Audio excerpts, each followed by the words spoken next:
Big boss Marathi season 6 सुरू होणार आहे पुढच्या काही तासांमध्ये. आणि त्याआधी गेल्या 2 दिवसापासून जे आहे ते महेश मोठे नावाचा व्यक्ती जो आहे तो खूप बिग बॉसच्या विरोधामध्ये जे आहे ते बोलत आहे आणि त्यांनी केस देखील तिकडे जी आहे ती फाईल केलेली आहे बिग बॉसच्या विरोधात.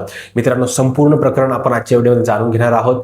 त्याआधी तुम्ही आपल्या चॅनलला सबस्क्राईब केलं नसेल तर सबस्क्राईब करा, कारण की अतिशय उत्तम असे रिव्ह्यू जे आहेत ते मी तुमच्यासमोर घेऊन येणार आहे. आता अजून एक गोष्ट तुम्हाला इम्पॉर्टंट सांगतो अशी, की यावेळेस आपण काय करणार आहोत, यावेळेस आपण अतिशय उत्तम असे ऑन पॉइंट जे आहे ते रिव्ह्यू करायचा प्रयत्न करणार आहोत. ना मोठे असतील ना छोटे असतील, एकदम एकदम मुद्देसूर जे आहे ते आपण बोलणार आहोत. आणि त्यामध्ये माझा जो अवतार असणार आहे तो अनफिल्टर्ड असणार आहे. त्यामध्ये काही थोडेफार अपशब्द देखील आपल्याला बघायला मिळतील. त्यामुळे माझ्या चॅनलला तुम्ही जर सबस्क्राईब करत असाल तर तुम्ही समजा की तुमचा एक मित्र जो आहे तो काहीतरी सांगतोय, तो आपल्यासोबत बोलतोय आणि त्या पद्धतीचे रिव्ह्यू आपले असणार आहेत. आणि प्रत्येक रिव्ह्यूवरचे जे आहे ते रिव्ह्यूज वेगवेगळे असणार, कारण की प्रत्येकाचा बिग बॉस बघण्याचा जो दृष्टिकोन असतो तो वेगवेगळा असतो. त्यामुळे प्रत्येकाची मतं सेम असतील असं नाही. तुम्हाला जे क्रिएटर आवडतील त्यांचे व्हिडिओ जे आहेत त्या तुम्ही नक्की बघा आणि जास्तीत जास्त सक्सेसफुल जे आहे ते यावर्षीचं सीझन आपण सगळ्या क्रिएटरसाठी जे आहे ते करूया. चला आता मुद्द्याकडे वळूया. मुद्दा असा आहे की महेश मोठेने नेमकं काय केलेलं आहे. महेश मोठे शिवाजीनगरचं जे पुणे आहे आपलं,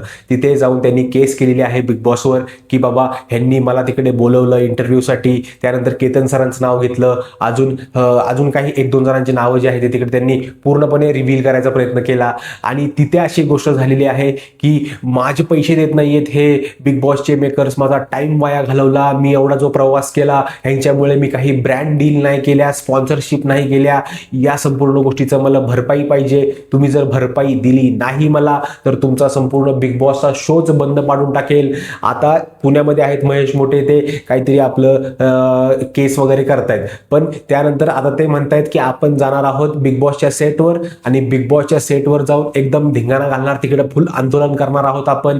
आता मला एक गोष्ट तुम्हाला सांगायची आहे, ही एकतर जे आहे ते फक्त पब्लिसिटीसाठी जे आहे ते महेश मोठे तिकडे जे हे करायचं काम करतोय त्याला यामधून काहीही, तुम्हाला स्पष्ट सांगतो, त्याला ह्यातून काहीही मिळणार नाही. उलट बिग बॉसच्या मेकर्सने जर त्याच्यावर केस करायचा प्रयत्न केला, काहीतरी डिफेमेशन वगैरे टाकायचा प्रयत्न केला तर हे जे महेश मोठे आहे ना ह्याचाच कार्यक्रम जो आहे तो उलटा होऊ शकतो. कारण की ते एक प्रोडक्शन हाऊस आहे मित्रा. महेश मोठेला का समजत नाही मला कळत नाही. ते एक प्रोडक्शन हाऊस आहे, त्याच्या विरोधात तुम्ही काय करणार. अरे दरवर्षी 200-300 लोकांना जे आहे ते अप्रोच केलं जातं, त्यामध्ये सगळ्यांसोबत मिटिंग्स होतात आणि सगळ्यांना सांगितलं जातं नंतर की बाबा तुम्ही होल्डवर आहात, तुम्ही जर कन्फर्म झाला तर तुम्हाला आपण सांगूया.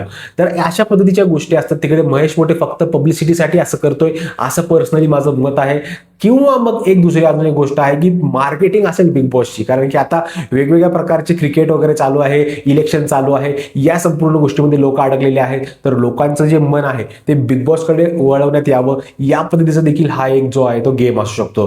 तुमचं काय मत आहे? महेश मोठे जे करतोय ते योग्य करतोय, चुकीचं करतोय, पब्लिसिटीसाठी करतोय, काय करतोय ना नक्की कमेंट करून सांगा, कारण की तुमचं मत माझ्यासाठी खूप जास्त महत्वाचं आहे. मित्रांनो, भेटूया पुढच्या व्हिडिओमध्ये. तोपर्यंत जय हिंद, जय महाराष्ट्र.